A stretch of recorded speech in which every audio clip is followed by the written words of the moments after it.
on peut en l'état actuel de la technique, on a aujourd'hui des solutions valorisantes qui permettent d'améliorer la qualité de présentation du terrain. Hein, voilà.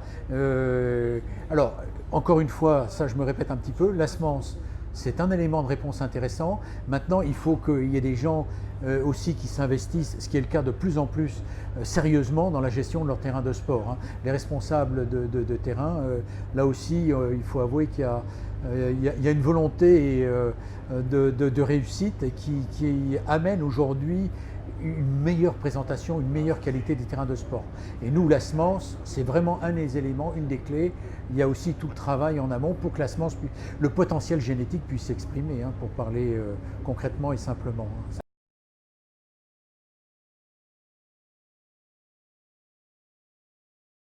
Alors oui, les mélanges. Alors les mélanges sont de deux ordres.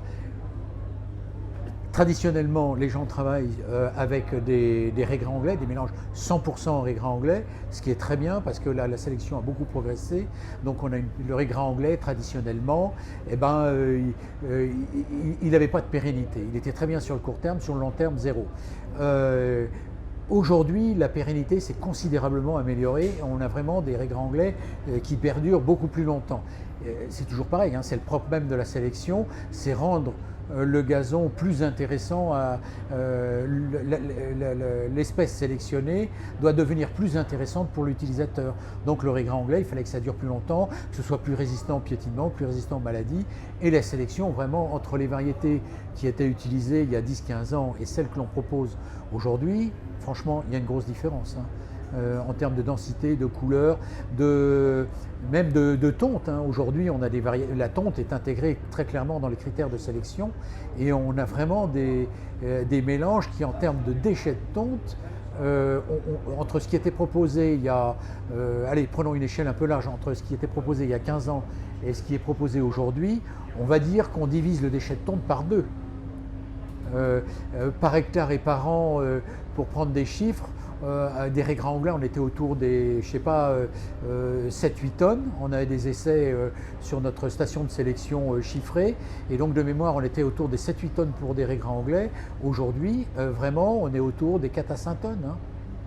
Bah, c'est précieux quand même.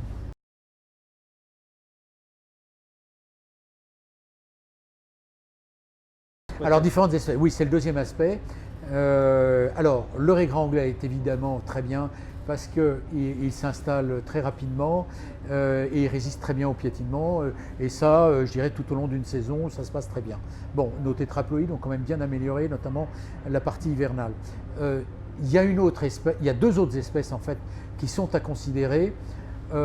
Traditionnellement, le paturin des prés, parce qu'il va être non seulement résistant au piétinement, c'est-à-dire le poids, l'effet mécanique du pied qui écrase la feuille, mais il y a l'arrachement parce qu'il a un rhizome qui est fortement ancré dans le sol.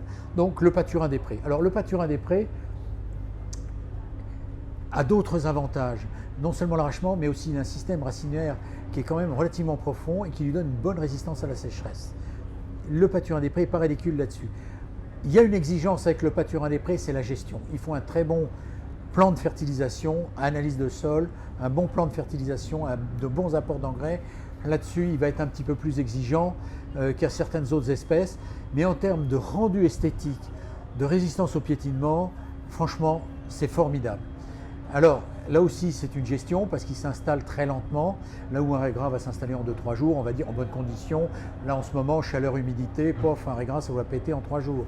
Le paturin, lui, il va commencer à pointer au bout d'une quinzaine de jours, on va 10-15 jours, on va dire. Mais son installation, vraiment, la maturité, il va falloir attendre plusieurs mois quand même. Hein. Donc ça s'adresse à des gestions tout à fait particulières, assez élitistes, je dirais, pour le paturin des prés. Alors par contre, l'autre espèce qui est intéressante, et là je pense plus particulièrement sécheresse, c'est la fétuque élevée. Parce que d'abord, tous les terrains ne sont pas forcément très exigeants, enfin chacun travaille en fonction de ses moyens, hein, tout simplement. Et il y a certains terrains qui sont quand même bien fréquentés, et qui ont des apports d'eau compliqués. Et la fétuque élevée, c'est la résistance au piétinement et à la sécheresse. Ce sont les deux à la fois. Alors là où c'est intéressant aujourd'hui, c'est que là où la fétuque élevée était difficilement utilisable parce qu'elle ne s'entendait pas en dessous de 3-4 cm, elle était grossière, très poussante, c'était 12 à 15 tonnes de matière sèche par hectare et par an de déchets de tonte. Aujourd'hui, là à nouveau on divise par deux, hein, c'est 7 à 8 tonnes de matière sèche par hectare et par an, donc c'est très significatif. On peut vraiment aujourd'hui travailler avec des fétuques élevées, en plus elles sont beaucoup plus fines esthétiquement, donc elles sont beaucoup plus crédibles, et là il y a des rendus tout à fait intéressants, et on l'utilise de plus en plus sur terrain de sport. La résistance, on fait vraiment des tests de résistance au piétinement l'hiver sur fétuque élevée, chose qu'on n'aurait pas pu imaginer il y a 15-20 ans. Il y avait des tests, mais ça n'était pas crédible. On ne pouvait pas conseiller la fétuque élevée sur terrain de sport. La sélection, par son travail, amène des solutions concrètes sur terrain de sport. Voilà, l'amitié étant là, sur le salon, on salue voilà, un peu tout le monde. Voilà.